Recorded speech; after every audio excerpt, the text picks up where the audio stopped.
All right, hopefully at this point you've had a chance to try out problem number 1. And I'm going to start with saying I apologize for this little watermark that's over to the side, but I did not feel like purchasing the full Smart Notebook suite on my laptop, so this is the best that I could do for free. So we're going to just pretend like this watermark is not on every single page. All right, so with that said, when we're dilating triangle ABC with a scale factor of 1/2, when you see a 1/2, we should think perpendicular bisectors. That means footballs. So we have a center of dilation at point C. You'll notice that I marked it so that I would remember that that's my point of dilation.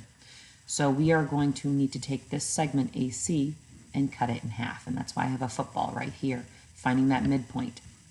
I want to do the same thing over here, making this segment half the length that it once was, bringing that distance of B halfway closer to the center of dilation. Again, another football. Once I create those two midpoints, one at B prime and one at A prime, I can connect those, and now I have this beautiful triangle right up here, A prime, C, B prime, that is half the size of the original.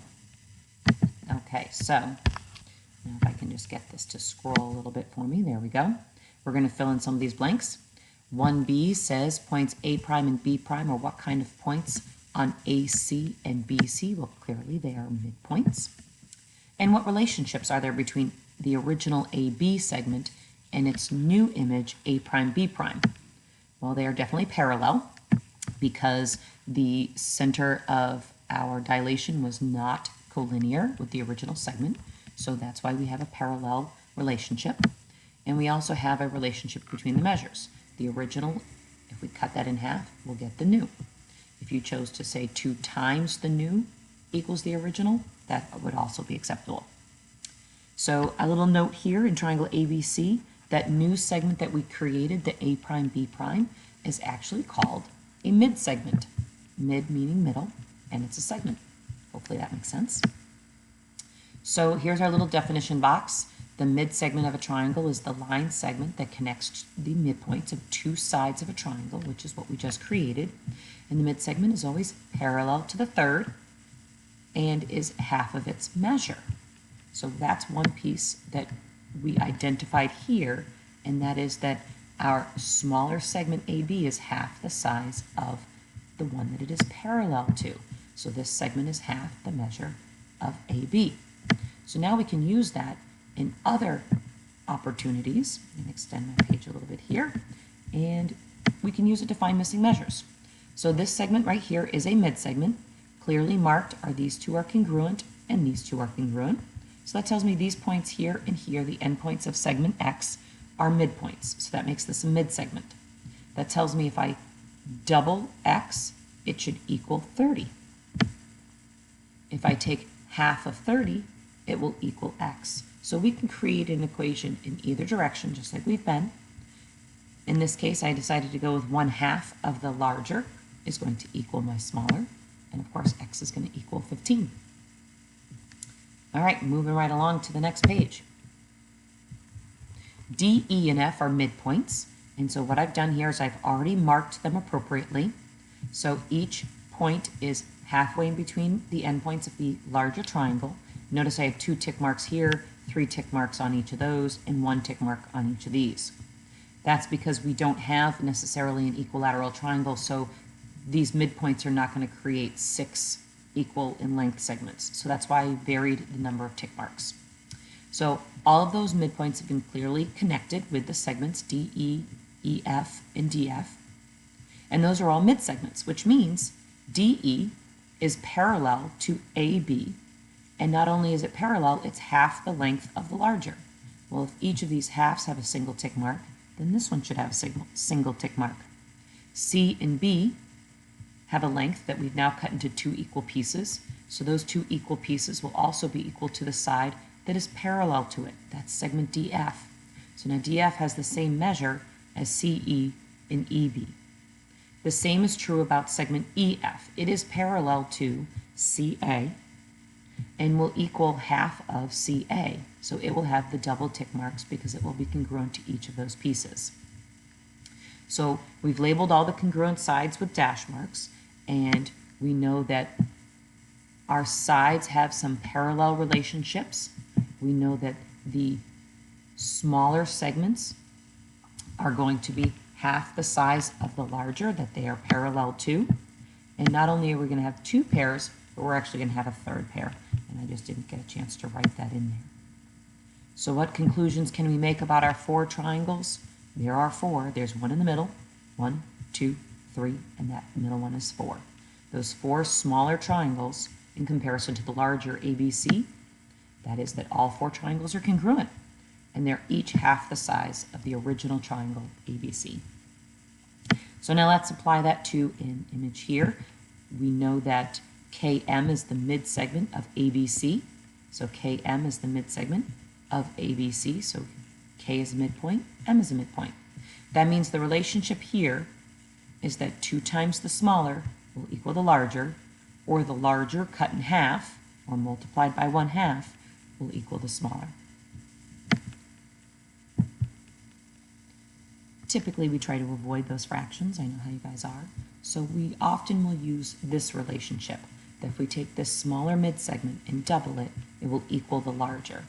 And then all we have to do is oftentimes distribute that factor of 2. And that's what you'll see here. Here's my smaller, the 2x plus 4. I'm going to multiply it by 2, each piece, and that will equal the larger original segment, 5x minus 7. So once we distribute and solve for x, we'll be able to move our terms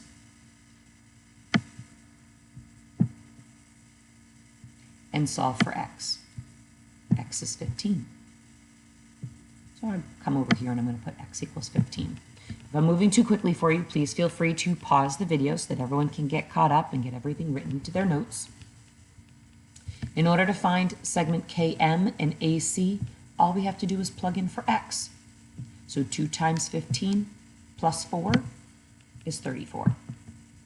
5 times 15 minus 7, that's 68. Okay, here comes my polka dot example. It was fun making all those circles. So G, H, and I are all midpoints of the sides that they are on. We want to find the measure of x. Well, when we're working with angle measures, we want to focus on the idea that segments are parallel. So GH is a midsegment and it's parallel to CB. We also know that GI is parallel to AB. And we know that HI is parallel to AC. So we have all three of these midsegments in here that are parallel to the sides on the outside. So what do parallel lines form? Well, most of the time we focus on things like corresponding angles that are congruent and alternate interior angles. So we were given 2 measures. Well, the first thing I did was realize that I have a triangle. So if I know 2 angle measures, I can certainly find the third. So I'm going to take 180 degrees and subtract 40 and subtract 61, and I'm going to find this angle measure over here at A. It's going to end up being 79 degrees. Now I know that the angle measures with dilations are preserved. So I know that every single triangle will have a measure of 40, 61, and 79 within them. Now these triangles are going to rotate and they're going to go in different directions, so we need to be careful. So the next piece that I'm going to recognize is, well, 40 degrees is here. This angle right here at G, this big red dot here, those 2 angles are corresponding angles. And we know that corresponding angles are congruent. So this one will also have to be 40. This angle down here is 61 degrees. That means its corresponding angle will also have to be 61 degrees. So now I've finished filling in this triangle. I need to finish filling in the rest of the triangles. So now I can work with our measures of our triangles to find the remaining values. What do you think is going to happen? Take a moment and try. All right, did you get any of the angles?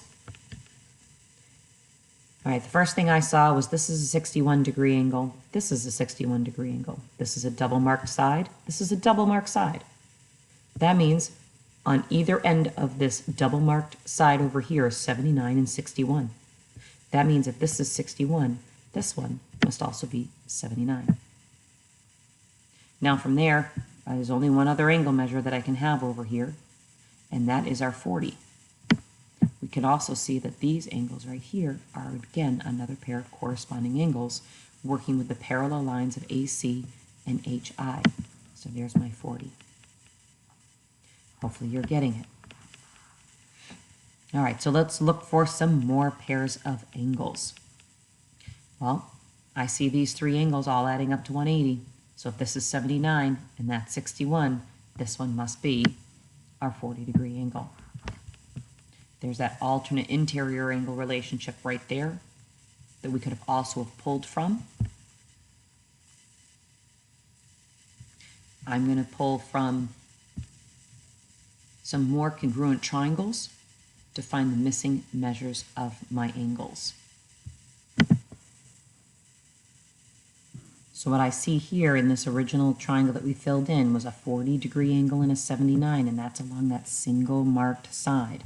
So I'm coming over here to the single marked side. That's 40.